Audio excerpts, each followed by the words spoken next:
Hello दोस्तों, LDC railway tech and mathematics में आप लोग का स्वागत है। आज हम लोग टेस्ट सीरीज 19 का क्वेश्चन हम लोग देखेंगे। यह question southern railway Trivandrum division का यह क्वेश्चन है तथा इसका टेस्ट जो है हम 15/10/2023 को लिए थे, अर्थात इसी संडे को हमने इसका टेस्ट लिया था। और देखिए यहाँ पर क्वेश्चन जो है एग्जाम डेट जो है 8/9/2021। अब आप कहिएगा कि 2021 का पुराना क्वेश्चन है, तो यह क्वेश्चन कोई नया पुराना नहीं होता है।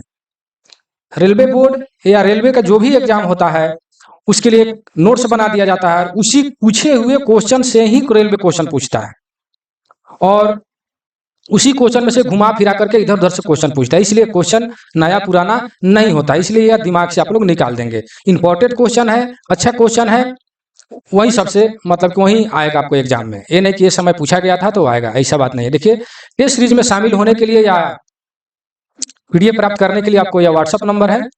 चलिए अब देर ना करते हुए हम क्वेश्चन पर चलते हैं। अगर मेरा वीडियो अच्छा लगे तो लाइक शेयर और सब्सक्राइब जरूर कीजिएगा। अगर मेरे चैनल पर नए हैं तो 100% सब्सक्राइब कर लीजिएगा। चलिए देर ना करते हम क्वेश्चन पर चलते हैं। क्वेश्चन नंबर 1, ठीक है। क्वेश्चन नंबर 1 में क्या कर रहा है कि एलएचबी कोच के प्राथमिक वर्टिकल डैम्पर की मरम्मत के दौरान उपयोग किया जाने वाला सही नट का मतलब नट की साइज यह पूछ रहा है कि प्राथमिक वर्टिकल डैम्पर का नट का साइज क्या होता है, ठीक है। तो नट का साइज इसमें होता है M16 गुने 1.5, M16 गुने 1.5 इसका मतलब कि नट का साइज होता है, ठीक है। ये बता दें कि वर्टिकल डैम्पर जो है, वर्टिकल प्राथमिक डैम्पर का इसमें बात किया गया है। तो एलएचबी कोच में जो है प्राथमिक वर्टिकल डैम्पर चारों कोनों पर प्राथमिक वर्टिकल डैम्पर लगा होता है। मान लेते हैं कि यह बोगी है तो इसमें चारों कोनों पर वर्टिकल डैम्पर लगे रहते हैं, ठीक है। और इसमें जो है वर्टिकल डैम्परों की संख्या कभी कभी क्वेश्चन पूछ देता है, तो इसमें यहाँ पर एक सेकेंडरी वर्टिकल डैम्पर दोनों साइड में लगे रहते हैं, ठीक है।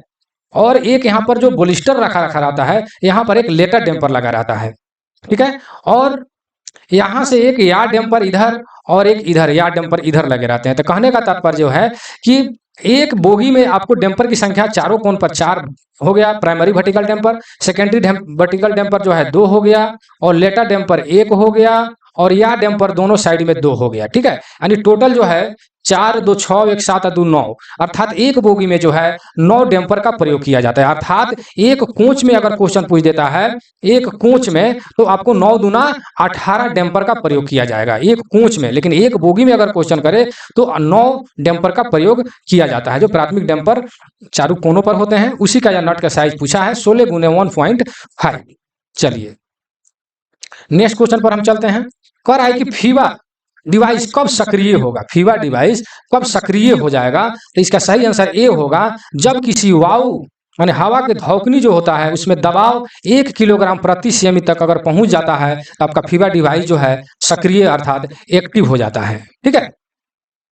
तो ध्यान में रखेंगे, जो भाई टेस्ट दिए हैं इसका नोट्स तैयार करते रहेंगे क्योंकि एग्जाम के समय में क्वेश्चन को देखने में सुविधा होती है। चलिए नेक्स्ट क्वेश्चन को चलते हैं।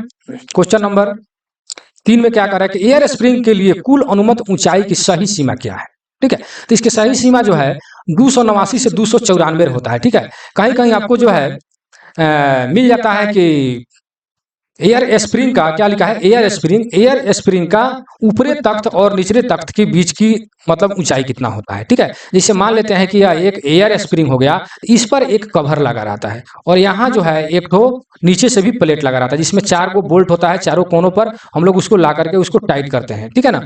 तो ये कह रहा है निचले तख्त और ऊपरी तख्त की मतलब ऊंचाई कितना हो जाता है, ये भी क्वेश्चन कहीं कर देता है, तो उसका हो जाता है 255 mm, ठीक है। याद रखिएगा, ठीक है। और यहाँ जो 289 से 294 होता है, लेकिन कहीं कहीं जो है केवल अगर मतलब 2 न दे करके से जैसे 289 से 294 न करके एक ही अंक में दे देता है 292, ठीक है। कहीं कहीं 292 भी देता है, बाकी सब नहीं देता है, मतलब कि 2 अंक करके नहीं देता इस टाइप से, ठीक है। इतना से इतना तो 292 भी सही हो जाएगा। कैसे कि ऑप्शन में हम देखते हैं सबसे अधिक 292 रहता है या इस टाइप से रहता है। अगर ऊपरी तख्त और निचली तख्त की अगर बात करें तो यह 255 होता है, ठीक है।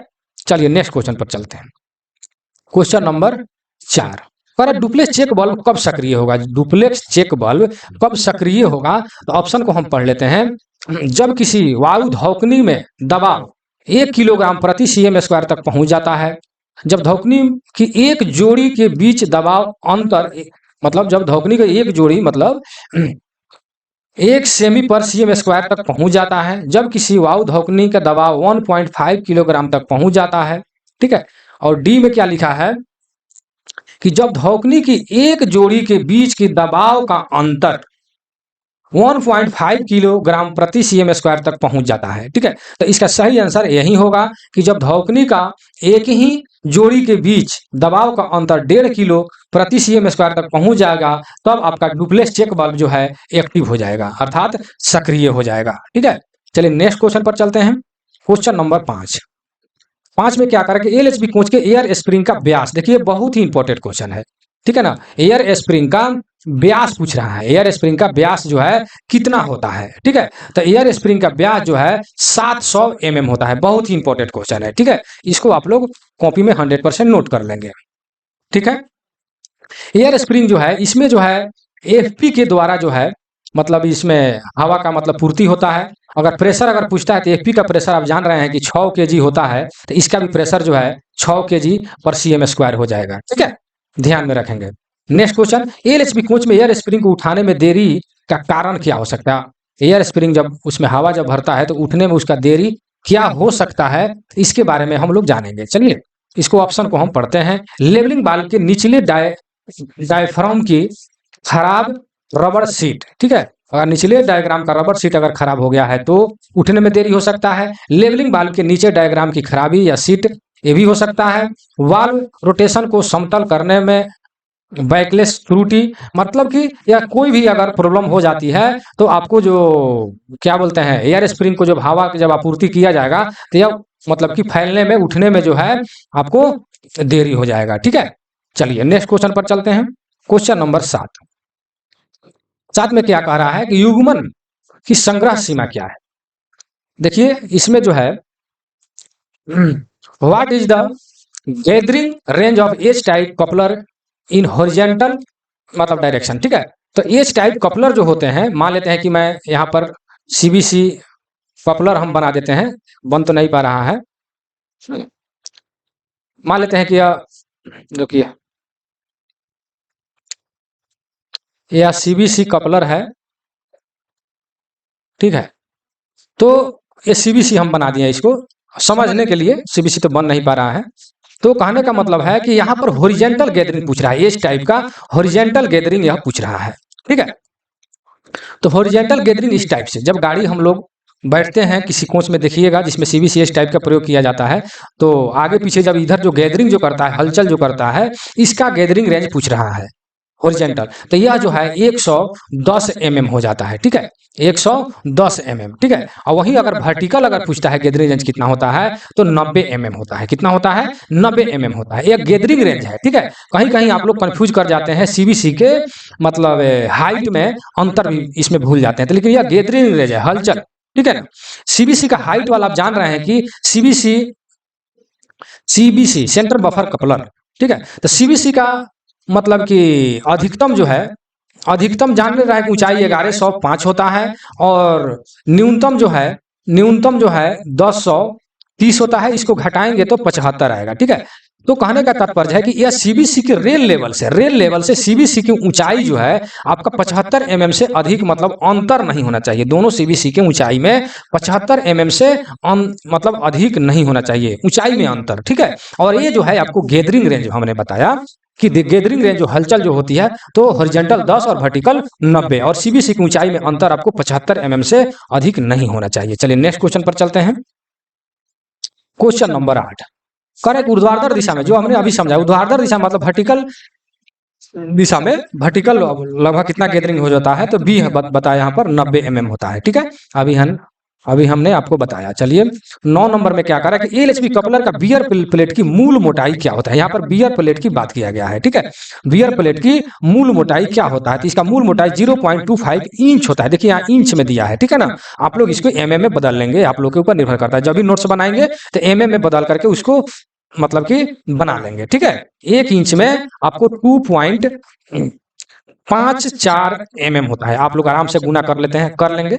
ठीक है, एक मैंने इंच लिखा है, 1 इंच में 2 पॉइंट नहीं, mm नहीं, ये जो है cm होता है। ठीक है, cm, 2.54 cm।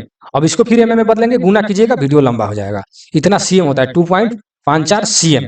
अब 1 सेंटीमीटर में 10 mm होता है, इस हिसाब से 10 से गुना कर लेंगे, ठीक है। तो यहाँ पर पॉइंट दिया हुआ है, फिर इसमें हम गुना करेंगे 0.25 से, जब mm में निकल जाएगा, ठीक है। आप बोलो कर सकते हैं, चलिए। और 10 नंबर में क्या लिखा है कि एलएचबी कपलर का बियर प्लेट की न्यूनतम स्वीकार्य मोटाई, यही क्वेश्चन 2 बार शायद रिपीट हुआ है, ठीक है। यहाँ पर स्वीकार्य है, देखिए यहाँ पर क्वेश्चन में अंतर होगा, ठीक है। यहाँ पर मूल मोटाई की बात किया गया है, ठीक है। मूल मोटाई की देखिए यहाँ पर जो है मूल मोटाई की बात किया गया है, मतलब कि ओरिजिनल, तो इतना हो गया आपका 0.25 इंच हो गया, ठीक है। इंच है, देखिएगा, ध्यान रखिएगा, इंच में है, ठीक है।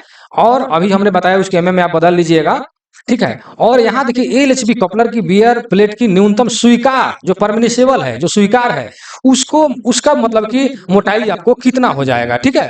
तो इसमें देखिए 1.6 mm, देखिए यहाँ पर mm दिया है, वहां पर 2 पॉइंट आपको जो है यहाँ पर mm में दिया है। ऊपर जो था मतलब मूल मोटाई जो दिया था, मूल मोटाई, तो यह मूल मोटाई जो है 0.25 इंच में दिया हुआ था, ठीक है। और यह जो है स्वीकार जो है मतलब उतना तक चलेगा, तो 1.6 यहाँ पर mm में दिया हुआ है, ध्यान में दीजिएगा। इसको इंच में बदलिएगा तो 0.00 कुछ में चला जाएगा, इसलिए यहाँ पर mm में दिया हुआ है, ठीक है। चलिए नेक्स्ट क्वेश्चन, क्वेश्चन नंबर 11। 11 में क्या कह रहा है कि लोकोमोटिव और एलएचबी कोच को जोड़ने वाला आमतौर पर निम्नलिखित में से किसका पालन किया जाता है, ठीक है। किसका पालन किया जाता है, तो देखिए यहाँ पर सी नंबर में लिखा हुआ है कि लोको कपलर और कोच का कपलर खुला होना चाहिए, ठीक है। अब सारे ऑप्शन हम पढ़े तो टाइम ज्यादा हो जाएगा, ठीक है ना। लोको यहाँ पर लिखा है, एक का कपलर बंद होगा तो दूसरे का खुला होगा, इस टाइप से इसमें लिखा है ऑप्शन में। मैं डायरेक्ट ऑप्शन पर चलता हूँ जो इसका आंसर है। तो जब हम कपलिंग करते हैं लोकोमोटिव और एलएचबी कोच के, जब जोड़ते समय आमतौर पर निम्नलिखित में से किसका पालन किया जाता है, तो इसका मतलब दोनों का जो है कपलर जो है खुले होना चाहिए, ठीक है, खुला होना चाहिए। चलिए नेक्स्ट क्वेश्चन पर चलते हैं, क्वेश्चन नंबर 12। 12 में क्या कह रहा है कि अंगुली अंतर गेज का उपयोग करते समय निम्नलिखित में से क्या सुनिश्चित किया जाता है, ठीक है। तो कह रहा है कि उसमें वाशर के ऊपर जो है निशान जो है लगा रहना चाहिए, ठीक है। वाशर के ऊपर जो है निशान लगा रहना चाहिए। नेक्स्ट क्वेश्चन, किस प्रकार के इंजन के लिए अनिवार्य रूप से रिएस्ट्रक्टर की आवश्यकता होती है, तो ये जो है ई टाइप के लिए होता है, ठीक है। ई टाइप के लिए रिएस्ट्रक्टर का प्रयोग किया जाता है, ठीक है।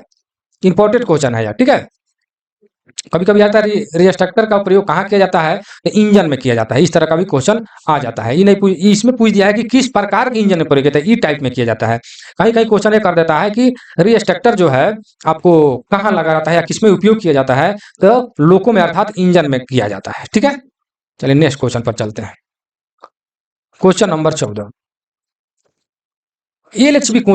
एलएचबी कपलर का अधिकतम क्षैतिज स्विंग, एक क्षैतिज और मतलब कि वर्टिकल दोनों जो है पूछता है, ठीक है। हॉरिजॉन्टल और वर्टिकल दोनों पूछता है, दोनों दिया ही है, आप देख सकते हैं, आपकी आंखों के सामने है। इसको दोनों को लिख लेंगे क्योंकि ये क्वेश्चन जो है दोनों के दोनों इंपॉर्टेंट है। एलएचबी डायमेंशन वाला में आप देखिएगा, हम पढ़ाए हैं डिटेल में, उसमें जाकर आप देख सकते हैं, एलएचबी डायमेंशन वीडियो जाकर एक बार देख लीजिए। तो क्षैतिज और हॉरिजॉन्टल, ठीक है। तो देखिए इसमें जो है क्षैतिज जो है 17 प्लस माइनस 17.85 होगा, और वर्टिकल जो है 7 मतलब प्लस माइनस 7 डेग हो जाएगा, ठीक है। ये दोनों को लिख लीजिएगा, बहुत ही इंपॉर्टेंट क्वेश्चन है, ठीक है। एक तो दिया रहता है, एक तो नहीं दिया रहता है, तो हम बता देते हैं जब दोनों आपके सामने है तो। चलिए 16 नंबर में क्या कह रहा है कि एक ही कोच में व्हील ट्रेड के व्यास में अनुमेय भिन्नता, इसको तो मतलब क्या कह रहा है, एक ही कोच की बात कर रहा है, ठीक है, एक कोच की बात कर रहा है। तो हमने तो हर एक वीडियो में एक क्वेश्चन तो आ ही जाता है, कई बार हम बता दिए हैं, फिर भी आप बता देते हैं कि अगर एक ही एक्सल पर अगर पूछे कि दोनों के दाया में अंतर कितना होगा एक एक्सल में, तो 0.5 mm का होगा, एक ही एक्सल पर अगर पूछ देता है, ठीक है। और एक ही अगर बोगी में अगर पूछता है कि एक बोगी में ये दोनों में मतलब कि डायमेंशन क्या करते हैं, दाया में कितना अंतर होगा, दोनों व्हील के दाया में अंतर, तो दोनों अगर बोगी की बात करें तो 5 mm हो जाएगा, कितना हो जाएगा, 5 mm हो जाएगा, ठीक है। और मान लेते हैं कि कोच में अगर पूछता है, मान लेते हैं कि यह एक आपका कोच हो गया, तो ये इसके दाया में और इसके दाया में कितना का अंतर होगा तो चलेगा, तो इसके लिए हो जाता है 13 mm। ठीक है, 13 mm के एक कोच में 13 mm हो जाता है, और एक एक्सल पर 0.5 mm हो जाता है, और एक बोगी में 5 mm हो जाता है। कॉपी में नोट कर लेंगे, अच्छा रहेगा। चलिए नेक्स्ट क्वेश्चन पर चलते हैं। क्वेश्चन नंबर, तो आप देख ही लीजिए, इसका आंसर डी होगा 16 नंबर का। और क्वेश्चन नंबर 17, एक ही बोगी पर व्हील ट्रेड व्यास में, देखिए बोगी आ गया, ठीक है। तो बोगी में हमने अभी बताया कि एक बोगी की बात करें तो 5 mm जो सी नंबर में दिया हुआ है, ठीक है। चलिए, आईसीएफ कोच की निंदनीय फ्लेंज मोटाई, निंदनीय मतलब कंडमिंग साइज यह पूछ रहा है, ठीक है। कंडमिंग साइज पूछ रहा है, व्हील फ्लेंज का कंडमिंग साइज आईसीएफ के लिए पूछ रहा है, लेकिन इसमें एसी और नॉन एसी या जनरल इस टाइप से क्वेश्चन जो है नहीं किया हुआ है, ठीक है। तो यह जो दिया हुआ है मेल एक्सप्रेस या एसी के लिए दिया हुआ है 22 mm होता है, ठीक है। कितना होता है? 22 mm, ठीक है। व्हील फ्लेंज की मोटाई, इसके पिछले वाला वीडियो में जो है इसके बारे में पूरा हम डिटेल रूप से हम बताए हुए थे, ठीक है। और नॉन एसी के लिए जनरल या पैसेंजर के लिए हो जाता है 16 mm हो जाता है, ठीक है ना। यह जो है एसी या मेल एक्सप्रेस के लिए दिया हुआ है, ठीक है। यहाँ पर यह इंडिकेट नहीं किया है, ठीक है, आप लिख लेंगे, ठीक है। चलिए नेक्स्ट क्वेश्चन पर चलते हैं। क्वेश्चन नंबर 19, कह रहा है डंप बॉल का उद्देश्य क्या है, ठीक है। डंप बॉल का उद्देश्य क्या है, तो ऑप्शन देखिए, बीसी दबाव को नियंत्रित करता है, तेजी से ब्रेक लगाता है, तेजी से ब्रेक रिलीज करता है, और डी में ऑल ऑफ द मतलब ऑल रॉन्ग कह रहा है, ठीक है। तो यह इसका सही आंसर हो जाएगा ऑल रॉन्ग, ठीक है। इसलिए कि डंप बॉल का काम है ब्रेकिंग एंड डी ब्रेकिंग दोनों, अर्थात ब्रेक लगाना और ब्रेक छुड़ाना, दोनों उसका काम है, ठीक है। तो इसमें इस टाइप से कोई ऑप्शन दिख नहीं रहा है, इसलिए इसका आंसर जो है आपका ऑल गलत हो जाएगा, यानी पूरे के पूरा ऑप्शन जो है गलत है। इसका आंसर क्या होगा? ब्रेकिंग एंड डी ब्रेकिंग, अर्थात ब्रेक लगाना और ब्रेक छुड़ाना। चलिए नेक्स्ट क्वेश्चन पर चलते हैं। क्वेश्चन नंबर 20, ठीक है। कह रहा है कि डब्ल्यूएसपी सिस्टम पर कोड 72 क्या दर्शाता है, ठीक है। तो 72 जो है, देखिए इसमें सब दिया है तो हम फिर बता देंगे, अगर नहीं दिया रहता तो हम सबको एक ही जगह बता देते। तो 72 को क्या दिखाता है? इसमें दिखाता है परमानेंट फॉल्ट एट 1 एक्सल, एक एक्सल पर परमानेंट फॉल्ट है, ठीक है। और वहीं 73 क्या दर्शाता है कि कई एक्सल पर परमानेंट फॉल्ट है, ठीक है। कई एक्सल पर या 73 वाला हो जाएगा कई एक्सल पर परमानेंट फॉल्ट है, ठीक है, परमानेंट फॉल्ट है। और 72 का हो जाता है कि किसी एक एक्सल पर फॉल्ट है, ठीक है। चलिए नेक्स्ट क्वेश्चन पर चलते हैं। नहीं, जैसे 73 वाला क्या नंबर, क्वेश्चन नंबर 21 था, ठीक है। इसमें temporary fault of at 1 axle क्या हो जाएगा? इसका B, permanent fault at several axle. देखिए बी नंबर में यानी सभी एक्सल पर यहाँ पर दिया, कई एक्सल पर यहाँ फॉल्ट हो जाएगा 73 में। और देखिए यहाँ 95 कोड, ठीक है, 95 वाला पूछता है, इसमें आप लोग ज्यादा कंफ्यूज करते हैं, ठीक है। डब्ल्यूएसपी सिस्टम में 95 कोड क्या दर्शाता है, ठीक है। तो 95 कोड का मतलब हो जाता है कि यहाँ पर आंसर है कि अस्थिर दोष, मतलब कि अस्थाई होता है, टेम्पोररी फॉल्ट होता है, ऐसे फॉल्ट होता है जो कहने का तात्पर्य है कि फॉल्ट होता है और ऑटोमेटिक ठीक हो जाता है। नोट करके आप जहां नोट्स तैयार कीजिएगा, फिर यहाँ पर नोट लिख करके यहाँ पर लिख लीजिएगा कि 95 कोड वाला जो है अस्थाई फॉल्ट है, जो फॉल्ट होता है और ऑटोमेटिक ठीक हो जाता है, ठीक है। लेकिन यहाँ पर ऑप्शन जो है देखिए रहेगा टेम्पोररी फॉल्ट जो है, परमानेंट फॉल्ट जो है वोल्टेज और ये सब दिया हुआ है। तो कहने का तात्पर्य है कि यहाँ पर क्या बोलते हैं अस्थाई फॉल्ट लिख लीजिएगा। कहीं कहीं ऑप्शन में देता है कि इनमें से कोई नहीं, तो वो भी हो जाएगा इनमें से कोई नहीं, क्योंकि उस फॉल्ट को गिनती के रूप में हम लोग नहीं लाते हैं, ठीक है। और यहाँ पर एक ठो नहीं दिया है 99 कोड, ठीक है, 99 कोड। तो 99 कोड का मतलब होता है कि मेरा सिस्टम पूरी तरह से कार्य कर रहा है, माने कोई किसी भी प्रकार का कोई भी एक्सल पर कोई फॉल्ट नहीं है, ठीक है। तो 99 कोड का मतलब होता है कि किसी भी एक्सल पर किसी भी प्रकार का कोई फॉल्ट नहीं है, ठीक है। चलिए नेक्स्ट क्वेश्चन पर चलते हैं। क्वेश्चन नंबर 23, सेवा आवेदन के समय मतलब एप्लीकेशन के समय दौरान किस समय अवधि के भीतर ब्रेक लगना चाहिए, माने कहने का मतलब ब्रेक एप्लीकेशन के समय कितने समय के अंदर जो है ब्रेक लग जाना चाहिए। तो 3 से 5 सेकंड के अंदर जो है ब्रेक लग जाना चाहिए। क्वेश्चन का कभी कभी करता है कि ब्रेक एप्लीकेशन जब लगा देते हैं तो रिलीज जो है रिलीज कितने मतलब किस समय में हो जाना चाहिए। तो रिलीज का यह ऑप्शन आपको दिया हुआ है, 15 से 20 सेकंड में उसको रिलीज होना चाहिए और ब्रेक जो है लगना चाहिए 3 से 5 सेकंड में उसको ब्रेक लग जाना चाहिए, अर्थात ब्रेक एप्लीकेशन हो जाना चाहिए। और रिलीज जो है मतलब ब्रेक छूटना चाहिए 15 से 20 सेकंड के बीच, ठीक है। जब हम रिलीज करेंगे तो उसने टाइम के अंदर उसको रिलीज हो जाना चाहिए, ठीक है। नेक्स्ट क्वेश्चन पर चलते हैं, क्वेश्चन नंबर 24। 24 में क्या करें, आपातकालीन ब्रेक पुल बॉक्स खींचने पर कितना दबाव गिर जाता है। जब हम लोग आपातकालीन जो है ब्रेक को हम लोग अलार्म चैन खींचते हैं या पुल बॉक्स को जब खींचते हैं आपातकालीन इमरजेंसी के समय में, तो उस वक्त जो है कह रहा है कि पुल बॉक्स खींचने पर कितना दबाव जो है ब्रेक सिलेंडर में हो जाता है। तो वह जो ऑलमोस्ट मतलब लगभग 3 kg पर cm स्क्वायर उस वक्त सिलेंडर में जो है दबाव हो जाता है, ठीक है। पुल बॉक्स खींचने पर कितना दबाव, इतना दबाव जो है गिरता है, ठीक है ना, इतना दबाव गिरता है। नेक्स्ट क्वेश्चन पर चलते हैं, 25 नंबर में क्या कह रहा है कि पैसेंजर कोच के लिए अनुमत व्हील फ्लैटनेस की अधिकतम अनुमेय सीमा क्या है। देखिए पैसेंजर कोच की यहाँ पर बात किया गया है, ठीक है। तो पैसेंजर कोच के लिए कोच में जो है फ्लैट टायर की सीमा जो है 50 mm होता है। कितना होता है, 50 mm। वहीं गुड्स के लिए मालगाड़ी के लिए 60 mm होता है। कितना होता है, 60 mm होता है, ठीक है। इसको कॉपी में नोट कर लेंगे क्योंकि एक जगह जब क्वेश्चन मिलेगा तो आपको पढ़ने में सुविधा होगा। तो यहाँ पर बी नंबर में जो दिया है आपको बी नंबर जो 50 mm, ठीक है। और यहाँ देखिए कह रहा है वैगनों के लिए अनुमत व्हील फ्लैट की अधिकतम अनुमेय सीमा क्या है, वैगन के लिए पूछ रहा है। तो देखिए सी नंबर में दिया हुआ है 60 mm, ठीक है। 60 mm जो है होता है वैगन के लिए, ठीक है। अभी हमने बताया। Next question, question number 27, riding riding index क्या मापता है। राइडिंग इंडेक्स जो है क्या मापता है। तो देखिए राइडिंग इंडेक्स का कोई इकाई नहीं होता है, नोट करके लिख लीजिएगा कि राइडिंग इंडेक्स का कोई मतलब इकाई नहीं होता है, ठीक है।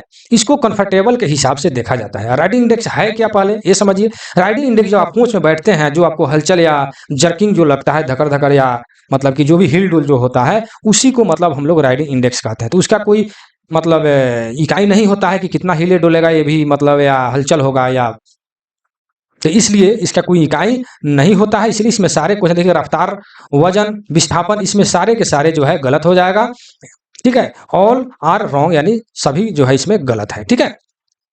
चलिए next question, question number 28, lateral bump stock और ट्रैक्शन सेंटर के बीच क्लियरेंस क्या होना चाहिए, ठीक है। क्या होना चाहिए, ये बहुत इंपॉर्टेंट क्वेश्चन है, ठीक है। इस पर हमने बीएम लिख देते हैं, बीएम का मतलब बोर्ड मॉडल हो जाता है, ठीक है। क्वेश्चन रिपीट होता है। तो इसमें जो है लेटरल बम्प स्टॉक और ट्रैक्शन सेंटर के बीच क्लियरेंस जो है पूछ रहा है। तो यह जो है 25 mm प्लस माइनस 5 या 2 मतलब mm होता है, ठीक है। 25 आप लोग याद रखिएगा, 5 2 तो रहेगा ही रहेगा, ठीक है। 25 mm हो जाता है। ये क्या पूछा है, लेटरल, ठीक है। यहाँ पर जो है लेटरल पूछा है और दूसरे क्वेश्चन में देखिए यहाँ पर लॉन्जिट्यूडनल पूछा है, ठीक है। लॉन्जिट्यूडनल बम्प स्टॉक और कर्पन केंद्र के बीच जो है निकासी क्या होना चाहिए, ठीक है। Which must of the clearance between longitudinal bump stock and traction centre, ठीक है। तो अनुदैर्ध्य टक्कर स्टॉप एंड कर्पन केंद्र के बीच निकासी क्या होना चाहिए, ठीक है। तो इसका आंसर सही आंसर सी हो जाएगा, 8 mm प्लस माइनस जो है प्लस 5/2 mm, ठीक है। इसका आंसर जो है 8 हो जाएगा और फर्स्ट का आंसर 25 हो जाएगा। तो 8 25 8 25 8 25 इस टाइप से याद कर लीजिएगा, 5 2 तो रहेगा ही रहेगा। चलिए नेक्स्ट क्वेश्चन, 30 नंबर क्वेश्चन कह रहा है कि एलएसबी कोच के बूफे ऊंचाई को समायोजित करने के लिए मतलब रुचि रखने के लिए सिम्स का अधिकतम मतलब प्रयोग कितने मतलब सिम्स का प्रयोग किया जाता है। तो इसमें जो है 8 नोज मतलब 8 सिम्स का प्रयोग किया जाता है, ठीक है। तो कहाँ क्या किया है, एलएसबी कोच का, ठीक है। लेकिन आईसीएफ कोच में जो है पैकिंग पीसेज का प्रयोग किया जाता है, आईसीएफ का, ठीक है। उसमें लकड़ी का जो है गोल गोल रिंग टाइप का होता है, जो मोटा वाला और पतला वाला तो लोहा का ही रहता है, मेटल का। तो आईसीएफ का पैकिंग पीसेज जो है आपको हमने बताया था, फिर हम याद दिलाएंगे, डायमेंशन वाला वीडियो जाकर देखें। 13 26 38 48 mm का मतलब इस सब में mm लगा हुआ है। इतना mm का पैकिंग पीसेज जो है जैसे आवश्यकता के अनुसार जब सीबीसी के ऊंचाई में जो है अंतर जब होता है, जो हमने बताया 1030 और 1105 में न्यूनतम और अधिकतम, ठीक है, 75 mm से अगर अधिक अंतर हम पा रहे हैं इसमें दोनों में, तो यहाँ पर पैकिंग पीसेज जो है डाला जाता है। ठीक है, पैकिंग पीसेज 13, 26, 38, 48, याद रखिए 13, 26, 38, 48 आईसीएफ के लिए। ठीक है, पैकिंग पीसेज डाला जाता है इतना एमएम का। तो जितना आवश्यकता हो, इसमें कोई अथी नहीं है कि 4, 5, 8 कितना हम पैकिंग पीसेज डालेंगे। ठीक है, आवश्यकता के हिसाब से इसमें डाला जाता है। आईसीएफ का मैं बात कर रहा हूँ, लेकिन एलएसयू में जो है अधिकतम 8 नोज ही डाला जाता है, सिम्स का प्रयोग किया जाता है। चलिए next question, question number 31। Question number 31 में कह रहा है कि आप कैसे जान सकते हैं कि एनआरबी खराब है। देखिए एनआरबी नॉन रिटर्न बल्ब इसका फुल फॉर्म होता है। ठीक है, तो हमने इसके बारे में बहुत डिटेल रूप से पिछला वीडियो में बताया था, जैसे पिछले जो टेस्ट लिए थे, टेस्ट सीरीज 19 है, टेस्ट सीरीज 18 में। ठीक है, आप लोग तो समझ गए ही होंगे, लेकिन फिर भी यहाँ पर मैं बता दे रहा हूँ। जैसे कि मान लेते हैं कि यह एक टैंक है, एआर के मतलब एक्जुलरी रिजर्वायर। ठीक है, और जो है यह जो है पाइप जो है हम यहाँ पर लिख देते हैं एफपी। ठीक है, एफपी यहाँ पर हम लिख देते हैं, और यहाँ पर हम एनआरबी, ठीक है, एनआरवी नॉन रिटर्न वाल्व लगा देते हैं। ठीक है, और यहाँ मान लेते हैं कि हम डीबी बना देते हैं, यहाँ से जो है यहाँ मतलब कि इसको हम बीपी लिख देते हैं, यानी ब्रेक पाइप है या फीड पाइप है। तो एआर में टैंक जो है डीबी के द्वारा बीपी का मतलब प्रेशर इसमें आता है। ठीक है, तो एनआरबी का काम क्या है, एफपी से हवा को एआर में जाने देना, लेकिन एआर से हवा को एफपी में रिटर्न नहीं आने देना। यहाँ पर नॉन रिटर्न वाल्व जो है रोक देता है। ठीक है, यानी एफपी से हवा को एआर में मतलब कि एक्जुलरी रिजर्वायर में हवा को जाने देता है, लेकिन एक्जुलरी रिजर्वायर से हवा को एफपी में रिटर्न नहीं होने देता है। ठीक है, अब यहाँ कह रहा है कि कैसे जानेंगे कि आपका एनआरबी खराब है। देखिए जब यह मान लेते हैं कि यह गाड़ी है, देखते हैं कि यहाँ पर होज पाइप दोनों तरफ से लटका रहता है काले रंग में। ठीक है, यहाँ मतलब कि बीपी का और एफपी का। ठीक है ना, तो जब हम बीपी को जब एफपी क्या बोलते हैं, जब एनआरबी जब इधर एनआरबी जब खराब होगा, तो जब हम एफपी को जब हम कनेक्ट करेंगे तो बीपी में आपका प्रेशर आना चालू हो जाएगा, इसमें हवा आपको आ जाएगा। ठीक है, ये भी होता है, ऐसे भी पता चल जाएगा कि हमारा एनआरबी खराब है। और दूसरा जो है, जब क्या बोलते हैं, जब एनआरबी खराब होगा तो एआर का प्रेशर एफपी में चला जाएगा, और एआर टैंक जो है आपका रिक्त हो जाएगा। ठीक है, रिक्त हो जाएगा यानी खाली हो जाएगा, बीपी का प्रेशर आएगा और यहाँ एनआरबी खराब है, तो कहने का तात्पर्य है कि यह टैंक जो है खाली हो जाएगा। तभी हम मतलब यहाँ पर गेज जो लगा होगा उसका मापने वाला यहाँ पर आपको इंडिकेट कर देगा कि आपका इसे खाली है, अर्थात एनआरबी आपका खराब है। अब चलते हैं ऑप्शन पर, ऑप्शन क्या कह रहा है। ये नंबर ऑप्शन को हम पढ़ते हैं। केवल बीपी नली कनेक्ट करने पर एफपी दबाव की जांच करने पर गेज दिखाता है। अभी हमने समझाया कि जब बीपी को जब कनेक्ट कीजिएगा तो एफपी में भी आपको गेज दिखाने लगेगा। ठीक है, और एफपी दबाव टैंक के बाद जलाशय, जलाशय मतलब कि एआर एक्जुलरी रिजर्वायर, एआर में शून्य दबाव होगा। जो हमने एआर टैंक बताया, तो एआर जो है जब इसका प्रेशर जो है, जब एनआरबी जब यहाँ खराब होगा तो प्रेशर जो है सब बाहर चला जाएगा एफपी के द्वारा, और यहाँ जो है यह खाली दिखाएगा एआर टैंक। ठीक है, अब चलते हैं नेक्स्ट क्वेश्चन पर, क्वेश्चन नंबर 32। कह रहा है कि रास्ते में बी श्रेणी ओडीसी की गति क्या है। देखिए बी श्रेणी, ए श्रेणी, बी श्रेणी, सी श्रेणी, यानी 3 प्रकार के ओडीसी होते हैं। ठीक है ना, ए श्रेणी, बी श्रेणी और सी श्रेणी। ठीक है ना, 3 प्रकार के ओडीसी होते हैं। तो इसका जो है आपका आंसर जो है 40 किलोमीटर बी श्रेणी का हो जाएगा, लेकिन हम इसके बारे में आपको डिटेल रूप से बता देते हैं, क्योंकि बैगन वाले से ज्यादा क्वेश्चन यह करता है। ठीक है, तो पहले ओडीसी का फुल फॉर्म आप जान लीजिए। ओडीसी का फुल फॉर्म होता है ओवर डायमेंशन कंसाइनमेंट। ठीक है, कंसाइनमेंट, ओवर डायमेंशन कंसाइनमेंट। ज्यादा हमारा जितने भी स्टूडेंट हैं वह हिंदी मीडियम वाले हैं, इसीलिए हम ज्यादा करके हिंदी पर ही जोर देते हैं। ठीक है, कंसाइनमेंट, ओवर डायमेंशन कंसाइनमेंट, यहाँ आधा न है। ठीक है, आप लिख लीजिएगा हिंदी में, पढ़ने में भी जल्दी में सुविधा होगा। ठीक है, ओवर डायमेंशन कंसाइनमेंट। ठीक है, इसका फुल फॉर्म हो जाता है। ठीक है, और जो है यहाँ पर आपका क्वेश्चन बी क्लास ओडीसी के बारे में पूछा है, ये आप लोग नोट कर लिए होंगे, इसको हम मिटाते हैं। एक होता है ए क्लास, बी क्लास, सी क्लास, तो यहाँ पर आपको बी क्लास ओडीसी के बारे में पूछा है। ठीक है, तो बी क्लास ओडीसी जो है 40 किलोमीटर इसका स्पीड होता है। कहीं कहीं क्वेश्चन यह कर देता है कि बी क्लास ओडीसी को कब चलाया जाता है। देखिए यहाँ पर सी क्लास का दिया है। ठीक है ना, यहाँ पर बी क्लास का है, तो बी क्लास ओडीसी को बी क्लास ओडीसी को दिन दिन और रात दोनों में हम लोग चलाते हैं, ठीक है। दिन और रात दोनों में चलाते हैं और इसका स्पीड जो है आपको 40 किलोमीटर होता है, ठीक है। इसका स्पीड जो है 40 किलोमीटर होता है। तो कहने का दिन रात चलाने की जहां तक बात है तो ए और बी को जो है चलाने के लिए दिन और रात दोनों में चलता है, ठीक है। दिन और रात दोनों में चलता है। और सी क्लास ओडीसी कब स्थानांतरित होता है तो ये होगा केवल डे लाइट में, ठीक है। केवल ये दिन के प्रकाश में ही चलता है, दिन के प्रकाश में चलता है, डे लाइट इसका मतलब आंसर हो जाएगा। और इसका स्पीड जो है 25 किलोमीटर प्रति घंटा के हिसाब से यह चलाया जाता है, ठीक है। अब देखिए, अब क्या बोलते हैं, और इसका इसका भी स्पीड जो है ए क्लास का भी स्पीड जो है 40 से 50 किलोमीटर तक होता है। बी क्लास का 40 किलोमीटर होता है, लेकिन ए क्लास का भी 40 से 50 किलोमीटर तक, लेकिन अधिकांश तो आपको 40 ही मिलेगा, ठीक है ना। ए बी को 40, लेकिन 40 से 50 भी कहीं कहीं आपको मिलेगा, ठीक है। अब चलते हैं, क्या बोलते हैं, यह भी कहीं कहीं क्वेश्चन कर देता है कि यह अनुमोदन मतलब कि अप्रूवल जो है कौन इसको चलाता है, ठीक है। तो इसको हम मिटाते हैं, आप लोग नोट कर लेंगे, ठीक है।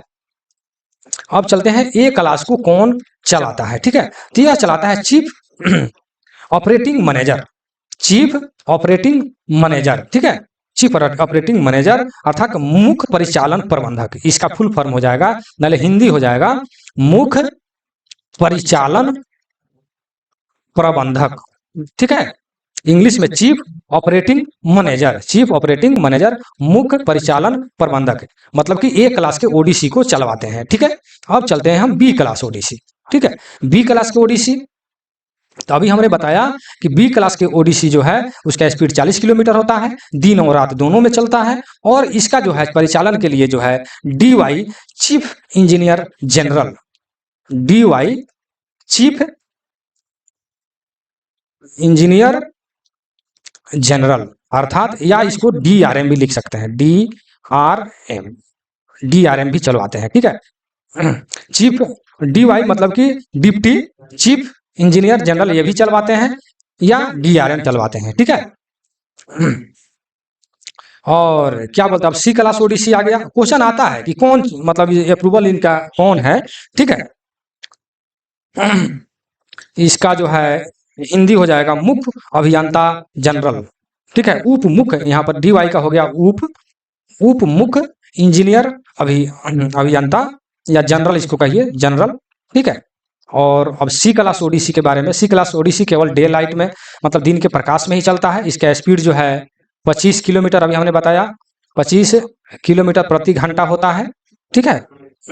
और इसको जो है चलाने का यदि जो कौन करता है तो इसका करता है CRS, CRS अर्थात commissioner railway safety, commissioner railway safety यानी रेलवे सुरक्षा आयुक्त, रेलवे सुरक्षा आयुक्त, ठीक है। इसको रेलवे सुरक्षा आयुक्त जो है इनको चलवाते हैं, ठीक है। CRS अर्थात कमिश्नर रेलवे सेफ्टी। अब तो जहां तक विश्वास है कि पूरा समझ गए होंगे, ठीक है। हम इसको मिटाते हैं, अगर नहीं समझ में आए तो वीडियो को फिर रिपीट करके आप लोग समझ लीजिएगा, ठीक है। चलिए नेक्स्ट क्वेश्चन पर चलते हैं। क्वेश्चन सी क्लास भी समझ गए। अब यहाँ पर उसी 20 श्रेणी वहीं पर सब समझा दिए हम, और उसमें से जो भी क्वेश्चन आएगा आप धाए धाए जो है समझते रहिएगा, ठीक है। 34 नंबर हम चलते हैं। कह रहा है 20 श्रेणी ओडीसी की गति क्या है, तो अभी हमने बताया 40 किलोमीटर जो आपको बी नंबर में दिया हुआ है, ठीक है। अब देखिए आउट टर्न और यार्ड में ए श्रेणी ओडीसी की गति क्या है, ठीक है। आउट टर्न या देखिए इसको पेंसिल, आउट टर्न और यार्ड में ए श्रेणी ओडीसी की गति जो है क्या है, ठीक है। तो इसका भी 40 किलोमीटर होता है जो हमने अभी बताया ऊपर, ठीक है। 40 किलोमीटर ही मारिएगा, 40 से 50 नहीं दिया रहता है, कहीं कहीं शायद दिया रहता है, लेकिन 40 ही मारिएगा। ए और बी जो है 40 किलोमीटर, ठीक है। और सी जो है 25 किलोमीटर पर घंटा उसका होता है। और कौन चलवाता है अभी हम आपको बता दिए, ठीक है। अप्रूवल जो है कौन होता है। चलिए नेक्स्ट क्वेश्चन पर चलते हैं। क्वेश्चन नंबर 36, ए क्लास ओडीसी के लिए ग्रास क्लियरेंस क्या है। देखिए अब ग्रास क्लियरेंस आ गया, ठीक है। तो ग्रास क्लियरेंस जो है इसका जो है 9 इंच होता है, देखिए इंच में है, ठीक है ना। इसको आप लोग mm में बदल लीजिएगा, ठीक है। 9 इंच में, ठीक है, ग्रास क्लियरेंस। ऐसे जो है ग्रास क्लियरेंस जो है लगभग कहीं कहीं ऐसे दे देता है, हम लिख देते हैं एक क्लास 150। देखिए यहाँ पर 9 इंच दिया है, ठीक है, 9 इंच के बदलिएगा तो लगभग इतना आएगा, क्योंकि ये अभी ऑप्शन में आपको दे देता है 150 से 225 के बीच इसका ग्रास क्लियरेंस जो है देता है लगभग कहीं कहीं, ठीक है। तो ये भी नोट करके आप लोग लिख लीजिएगा, क्योंकि ऑप्शन में अगर ये भी आ जाए तो आप लोग मार लेंगे। इसको इंच में बदलिएगा तो 228 या 25 के आसपास आएगा। तो लेकिन थ्योरिकल आप देखिएगा तो 150 से 225 के बीच लगभग होता है, ठीक है ना। या इंच में देगा तो 9 इंच, ठीक है। चलते हैं आगे, नेक्स्ट क्वेश्चन, क्वेश्चन नंबर 37 कह रहा है कि ब्रॉड गेज वैगन के एक ही धुरा पर एक नया पहिया चलने वाला व्यास में, मतलब कि आपको अभी हमने ऊपर बताया, कह रहा है कि एक ही मतलब धुरा पर एक ही एक्सल में व्यास में अंतर, तो हमने ऊपर बता दिया है। यहाँ पर वैगन की बात किया है तो वैगन हो या कोच हो, एक ही एक्सल पर दाया में जो है व्हील के दाया में अंतर जो है 0.5 mm होना चाहिए, ठीक है। ऊपर तो हम डिटेल बता ही दिए हैं। Next question, question number 38, BOXN wagon के ब्रेक सिलेंडर का व्यास क्या होता है। वॉक्सन वैगन, देखिए यहाँ पर वैगन की बात किया गया है, इसका वॉक्सन वैगन का जो है 355 mm इसका ब्रेक सिलेंडर का व्यास होता है। देखिए हम यहाँ पर LHB का भी बता देते हैं, इसका इंच में जो है 10 इंच होता है, ठीक है, इंच में जो है 10 इंच होता है, या mm में जो है, mm में यहाँ पर हम लिख देते हैं, mm में 200 कहीं 52 भी देता है या कहीं 55 भी देता है, तो 252 से 55 mm के बीच में है होगा तो आप मार दीजिएगा, ठीक है, 252 से 55 mm, ठीक है। देख लीजिएगा इस दोनों में से कोई एक ही ऑप्शन देता है, ठीक है, और नहीं तो आप 10 इंच को जो है आप mm में बदल लीजिए, 252-53 के पास आएगा, ठीक है। ये तो हो गया LHB का। और आईसीएफ का जो होता है 8 इंच का होता है ब्रेक सिलेंडर का व्यास, ठीक है, 8 इंच का। इसको mm बदलिएगा तो 202 दशमलव कुछ आता है, तो इसको जो है 203 mm इसको मान लिया जाता है, ठीक है, 203 mm होगा आईसीएफ का ब्रेक सिलेंडर का दाया, ठीक है। और इस पर जो है एक बता दें कि इसका जो है BMBC, इसका नाम BMBC भी है, BMBC यानी brake bogie mounted brake cylinder, ठीक है। तो इसका पिस्टन स्ट्रोक जो है 32 mm हो जाता है, और इसका पिस्टन स्ट्रोक जो है, देखिए यहाँ पर 10 इंच दाया है और पिस्टन स्ट्रोक जो है 10 mm में होता है, 10 mm में ध्यान में रखिएगा, ठीक है, क्योंकि 10 mm जो है स्टॉक करने के बाद में क्या बोलते हैं इसको, ब्रेक डिस्क में जो पैड लगा रहता है ब्रेक पैड, तो वहां पर A1.5 अधिकतम यहाँ पर मेंटेन करना रहता है। क्वेश्चन आता है कि आपको ब्रेक डिस्क और ब्रेक पैड के बीच में कितना गैप रहता है, तो 1 से लेकर 1.5 mm के बीच, तो 10 mm यहाँ पर पिस्टन स्ट्रोक होगा तो वो 1 से लेकर 1.5 mm के यहाँ पर अपना मेंटेन करके ब्रेक जो है यहाँ पर लगा देगा, ठीक है, ब्रेक डिस्क पर। चलिए नेक्स्ट क्वेश्चन पर चलते हैं, जहां तक विश्वास है कि समझ गए होंगे, नहीं समझे होंगे तो रिपीट करके समझ लेंगे। अगर यहाँ तक वीडियो में बने हैं तो बहुत बहुत धन्यवाद, एक बार लाइक शेयर सब्सक्राइब जरूर कर दीजिए। और इस वीडियो का PDF कैसे मिलेगा, टेस्ट में कैसे शामिल होइएगा, या LDC JEE की तैयारी कैसे कीजिएगा, मैं वीडियो के अंत में इसके लिए इसका मैं बताऊंगा कि कैसे हमसे जुड़ सकते हैं। चलिए 39 नंबर क्वेश्चन में हम करें कि जब AB के कंट्रोल रॉड को एक चक्कर घुमाया जाता है तो कंट्रोल रॉड हेड कितना दूरी तय करेगा, तो यह जो है 2 mm जो है दूरी तय करेगा, ठीक है, 2 mm दूरी तय करेगा। चलिए नेक्स्ट क्वेश्चन, बैगन के EM पैड का अधिकतम अनुमेय आकार क्या होता है, ठीक है। तो देखिए यहाँ पर जो है आंसर इसका 42 दिया हुआ है, लेकिन इलास्टोमेरिक पैड होता है, EM पैड, इलास्टोमेरिक पैड। तो आप पढ़े होइएगा कि EM इलास्टोमेरिक पैड का कंडमिंग साइज पूछता है, ठीक है। तो कंडमिंग साइज हमेशा आप लोग मारते हैं, कंडमिंग साइज मारते हैं 42 mm, ठीक है, 42 mm। तो यहाँ पर कह रहा है कि अधिकतम अनुमेय आकार, ठीक है, तो अधिकतम यहाँ पर फिर 42 आंसर दिया हुआ, आपको लोग को भी हम चेक करवाए, लेकिन मेरे समझ से, ठीक है, यह कंडमिंग साइज होना चाहिए, और न्यू साइज जो है अधिकतम जो है इसका 44 mm होना चाहिए, ठीक है, कितना 44 mm होना चाहिए, मेरे समझ से 44 mm होना चाहिए, यह जो है कंडमिंग साइज दिया, लेकिन आंसर में इतना दिया हुआ था इसलिए हमने आपको 42 mm चेक करवाया था। आप लोग भी इसको थोड़ा देख लेंगे, बुक का जो नाम लिखकर जो हमने भेजा था आप लोगों को, वो बुक में देख लेंगे, ठीक है। अभी दशहरा थोड़ा चल रहा है, हम भी व्यस्त हैं, ठीक है ना, नहीं तो इसको हम क्लियर कर ही देते, लेकिन मेरे समझ से 42 होना चाहिए कंडमिंग, और अधिकतम 44 होना चाहिए। हम यहाँ पर आप लोगों को अपने समझ से क्लियर कर दिए, आप लोग भी अपना देख लेंगे, ठीक है। मान लेते हैं कितना क्वेश्चन बनाया जा रहा है, शायद एक आध क्वेश्चन तो इधर उधर हो ही जाता है, इसके लिए बहुत सारे कमेंट आने लगते हैं, तो इसके लिए कोई बड़ी बात नहीं है। कोई जाता है एग्जाम देने, इतने तैयारी करने के बाद में 110 क्वेश्चन बनाते हैं, निश्चित है कि उसमें 10 20 30 इस तरह का क्वेश्चन गलत हो जाता है, शायद पढ़ाने में क्वेश्चन इधर उधर मिस कर गया। पिछले वीडियो में जो है मतलब एक बार अरुणाचल प्रदेश का किस क्षेत्र में आता है, तो मैंने बता दिया था कि हाँ सी रीजन में आता है। अरुणाचल प्रदेश जो है किस उसकी भाषा जो है किस रीजन में आता है, तो सी रीजन तो हमने बता दिया था, लेकिन चलते वक्त जो है बी ऑप्शन पर जो है चांट लग गया धोखा से, ठीक है ना, कि बी रीजन में आता है, नहीं वो जो है सी रीजन में यानी गौ क्षेत्र में आता है। तो कमेंट आने लगा कि नहीं सर गौ क्षेत्र में आता है, ठीक है। तो ठीक है, हम तो समझ ही रहे हैं कि हाँ धोखा से बोला जाता है, तो आप लोग भी इस बात को समझिए, ठीक है। क्योंकि इंग्लिश में जब मैं बोला हूं तो सी रीजन बोला हूं, जब हिंदी जब मारे हैं तो डायरेक्ट धोखा से बी मारा गया, ठीक है। जबकि आपको उस वक्त हमने बताया है कि बी रीजन में जो है, ए रीजन में जितने भी हिंदी शुद्ध हिंदी होता है, हिंदी से मिला जुला होता है, वह ए रीजन में आता है, और हिंदी से मिला जुला रहता है जैसे पंजाब गुजरात महाराष्ट्र, यह जो है बी रीजन में आता है, और असम बंगाल अरुणाचल प्रदेश या दक्षिण भारत के जितने भी स्टेट है वह सी रीजन में आता है, और इसी तरह सी रीजन में आता है करके और बी पर मार दिए थे चांट, ठीक है। बी पर हम लगा दिए थे, इसलिए हमको कमेंट आने लगा। तो इधर एक क्वेश्चन इधर उधर होता है, इसके लिए कोई मतलब विशेष सीरियसली नहीं होना चाहिए, आप लोग भी समझदार है, तैयारी करते हैं, ठीक है। चलिए 42 नंबर, तो ऊपर वाला क्वेश्चन क्लियर किए कि नहीं हमको याद भी नहीं है, चलिए देख लेते हैं ऊपर वाला क्वेश्चन क्या था। 41 नंबर, अच्छा कैसना बुगीज के side frame column friction plate के निर्माण में किस प्रकार स्टील का उपयोग किया जाता है, ठीक है। किस प्रकार के स्टील का उपयोग किया जाता है, तो उसमें जो है सिलिकॉन मैग्नीज जो है स्टील का प्रयोग किया जाता है, ठीक है, याद रखेंगे। चलिए नेक्स्ट क्वेश्चन पर चलते हैं।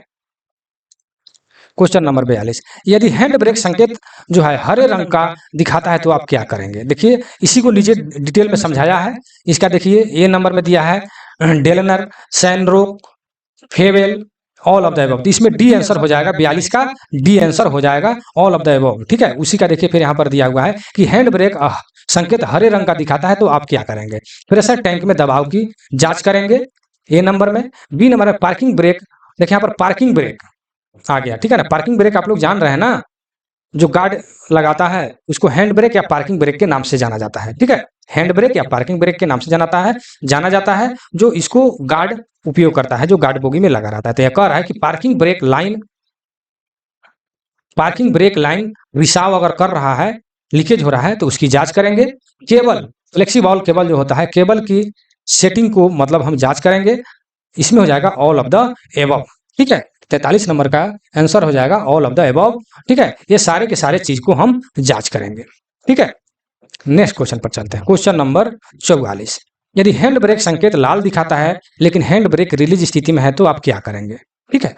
तो इसका भी जो है देखिए फ्लेक्स बॉल केबल की सेटिंग की जांच करेंगे। फ्लेक्स बॉल केबल टूटना या टूट गया होगा, या जांचेंगे कि ब्रेक सिलेंडर लीवर मुड़ा हो या जाम हो सकता तो नहीं है, कहने का मतलब इसको जांच करेंगे, ठीक है। ब्रेक सिलेंडर लीवर को कि मुड़ा है कि जाम है, इस टाइप से हम उसको जांच कर लेंगे, इसीलिए इसका आंसर भी ऑल ऑफ द एबव हो जाएगा, अर्थात डी नंबर इसका आंसर हो जाएगा, ठीक है। 45 नंबर, टैंक बैगन अर्थात बीटीपीएन बैगन का कोडल जीवन यह पूछ रहा है, यानी कोडल लाइफ जो है क्या होता है। तो 45 नंबर का जो है हम आपको आंसर चेक कराए हैं कि ऑल ऑफ द रॉन्ग, ठीक है। इसलिए कि इसमें जो है कई जगह कई तरह का इसमें आंसर मिलता है, ठीक है। यह जो है आप लोगों के ऊपर छोड़ते हैं, कमेंट सेक्शन में दीजिएगा, ठीक है, कि इसका कोडल लाइफ कितना होता है, ठीक है। एक हमारे समझ से जो है 45 वर्ष होना चाहिए, कहीं 50 भी मिलता है, 45-50, ठीक है। तो इसमें हम क्लियर अभी नहीं कर पाए हैं, ठीक है। तो मेरे समझ से 45 होना चाहिए, आप लोग के ऊपर छोड़ते हैं, कमेंट सेक्शन में दीजिएगा कि बीटीपीएन बैगन का कोडल जीवन कितना होता है, ठीक है। चलिए नेक्स्ट क्वेश्चन पर चलते हैं।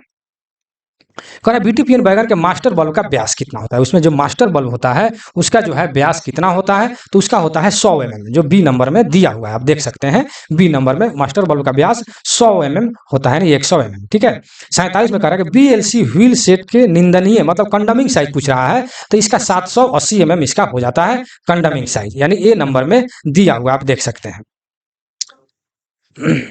48 नंबर, स्वचालित ट्विस्ट लॉक से कंटेनर को जीवित करने के लिए आवश्यक बल क्या है, ठीक है। यानी जो जब कंटेनर में ऑटोमेटिक जो जो लॉक होता है उस वक्त जो है कितना किलोग्राम उसमें फोर्स लगता है, यह क्वेश्चन आपसे कर रहा है। तो इसका ए नंबर हो जाएगा, अर्थात 1000 केजीएफ, किलोग्राम लगभग हो जाएगा। 1000 केजीएफ के प्रेशर से जो है वह लॉक होता है। ठीक है, चलिए इसमें क्वेश्चन आता है कि ऑटोमेटिक ट्विस्ट लॉक की संख्या एक कार में कितना होता है। तो एक कार में ऑटोमेटिक ट्विस्ट लॉक जो है 8 की संख्या में होता है। यह क्वेश्चन मतलब कि पूछता है। 49 नंबर में देखिए, कह रहा है कि एक मंडल में 20 श्रेणी ओडीसी के लिए स्वीकृत प्राधिकारी कौन है। देखिए उस वक्त जो ओडीसी के बारे में जो मैंने समझाया था वह क्वेश्चन आपको यहाँ पर आ गया। ठीक है,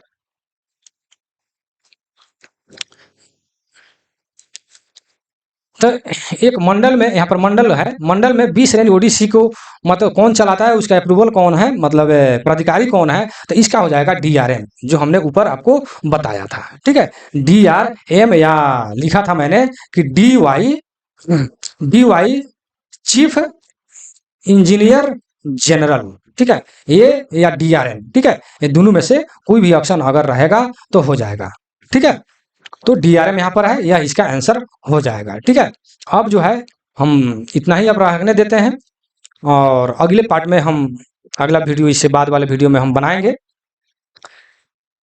चलिए आप लोग को मैं ये बता दूं कि इस वीडियो का पीडीएफ या किसी भी वीडियो का पीडीएफ या टेस्ट में शामिल होने के लिए या LDCJEWM की तैयारी करने के लिए आप लोगों को कैसे हमसे जुड़िएगा। इसके लिए मेरे व्हाट्सअप नंबर पर 96 93 57 14 26 इस पर आप लोग मैसेज करके आप लोग पीडीएफ प्राप्त कर सकते हैं। ठीक है, और इस पर जो आपको फोटो लगा होगा पहले ध्यान से पढ़ेंगे, उसके बाद फिर मैसेज करेंगे। ठीक है, और कृपया करके फोन नहीं करेंगे। और आप लोग LDCJEWM की तैयारी के लिए आपको ऑल जितने भी उस पर टॉपिक लिखा हुआ है उसमें कोई भी एक भी टॉपिक या सभी टॉपिक जो है ले सकते हैं। ठीक है,